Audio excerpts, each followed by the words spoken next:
Assalamualaikum warahmatullahi wabarakatuh.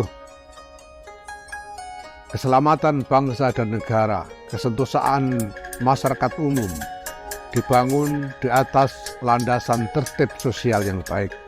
Dan tertib sosial yang baik itu terwujud di atas landasan tertib hukum. Di dalam tertib hukum itu, kepolisian menjaga pagar-pagarnya, berada di garis terdepan dari pagar-pagar penjagaan tertib hukum. Maka kepolisian Republik Indonesia sesungguhnya memegang peran kunci di dalam memelihara keselamatan dan kesentosaan bangsa dan negara.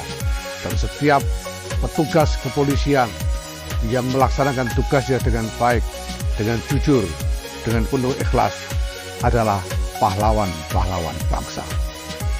Terima kasih kepada Kepolisian Republik Indonesia.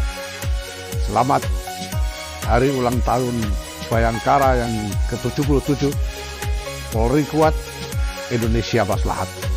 Wassalamualaikum warahmatullahi wabarakatuh.